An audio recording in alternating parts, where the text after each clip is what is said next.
Motorola as 50 और 60 series के अंदर एंड्रॉयड आप जब अपडेट करते हो तो ग्रीन लाइन स्क्रीन इस तरह का इश्यू आता है। जनरली सैमसंग और वन प्लस के अंदर आता था। कई बार हमारे हार्डवेयर है, कई बार हम लोग अपडेट करते थे सेफ है कि नहीं, जनरल बैटरी जहाँ डिस्प्ले का इस तरह का इश्यू आता, कैसे सोल्व करना है आपको प्रैक्टिकली बताऊंगा। कई लोगों को ग्रीन लाइन का इस तरह से डिफेक्ट रहता है, कई लोगों को अपडेट करते उसके बाद भी होता है, कई लोग हम लोग को चार्जिंग कैसे करना है, क्या चीज़ों का ध्यान रखना है, सब चीज़ आपको बताऊंगा। ग्रीन लाइन इस तरह का इश्यू आता है तो क्या करना है जिससे आपको दिक्कत ना हो, और जो सेफ्टी टिप्स में क्या बताऊं तो मैं आपको बताने वाला हूं कैसे क्या करने का रहता है। सेफ्टी टिप में तो मेरे दोस्तों यही रखना है कि बैटरी जो है, मतलब आपको जब एट दैट टाइम करते हो मिनिमम 80 to 90% आपको बैटरी करने की रहेगी, ठीक है। और कई बार फिर भी इस तरह का इश्यू आ रहा है दोस्तों तो आपको फीडबैक में जाना और बग रिपोर्ट जो सेटिंग में जाना है, इसमें आपको चूज़ करना है, ठीक है।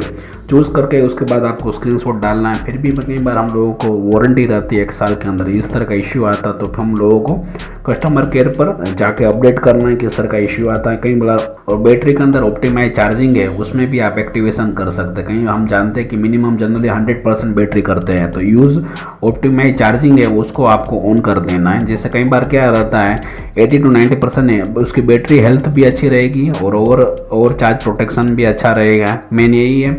और दोस्तों जो ओरिजिनल चार्जर का ही यूज़ करना है जिससे आपको दिक्कत ना हो। ग्रीन लाइन इशू फिर भी आ रहा है, कई लोगों को जो चार्जर है अपना ही यूज़ कर रहा है, ओरिजिनल चार्जर यूज़ करना है। केबल भी देख लेना है कि मैंने केबल जो है कौन सा दूसरे आगे पीछे दूसरे लोगों का नहीं यूज़ करना है। जो डिवाइस है मेरे पास आप जान रहे हो कि मोटोरोला का एज 50 फ्यूज़न मॉडल है, ठीक है। तो अप टू डेट जो भी अपडेट आप करते हैं चेक कर लेना, अपडेट है मेरा अप टू डेट है कि नहीं, मैंने ये ध्यान रखना है। जो आपका जो भी कोई मोबाइल एप्लीकेशन है चेक कर लेना प्रॉपर है कि नहीं।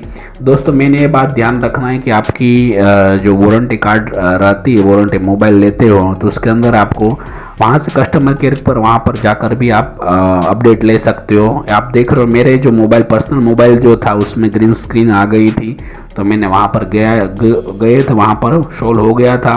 और दूसरा कई लोगों का ये भी रहता है कि कई बार हमारे हाथ से मोबाइल गिर जाता है, उससे भी ये दिक्कत होती है, तो कई बार ऐसा इस तरह से होता रहता है, ठीक है। तो आपको कई बार दूसरा जो मेरा मोबाइल था उसमें नीचे गिर गया था इसलिए स्क्रीन आ गया था, तो कई लोगों को इस तरह से इश्यू आ रहा है। और आपके पास मोटो का एज 50 फ्यूज़न है, चाहे मोटो की कोई भी सीरीज हो, 60 सीरीज हो, चाहे वॉट जो भी हो, आपको इश्यू आ रहा है कि नहीं वो भी मुझे कमेंट में बताना। और मोटोरोला के कोई भी आप डिवाइस यूज़ कर रहे हैं तो आपका उसके साथ कैसा एक्सपीरियंस रहा मुझे डेफिनेटली बताना। और दोस्तों कई बार हम लोग जानते हैं कि अब मोबाइल में जो सॉफ्टवेयर का अपडेट आता है तो जनरली क्या है हीटिंग का होता है, और मोबाइल हीटिंग रहता है, कई बार ओवर चार्ज रहता है, कई बार चार्जिंग में टाइम लगता है, और कई बार क्या है जो है मोबाइल की बैटरी ज़्यादा खाती है। कई लोगों को ऐसा मोबाइल कैमरा में उसके लेग आ जाते हैं, बग्स रहते हैं, तो क्या इश्यू आ रहा है आप मुझे ज़रा कमेंट में बताना, ठीक है। मिलते हैं अगले नेक्स्ट वीडियो में। थैंक यू दोस्तों, जय हिंद।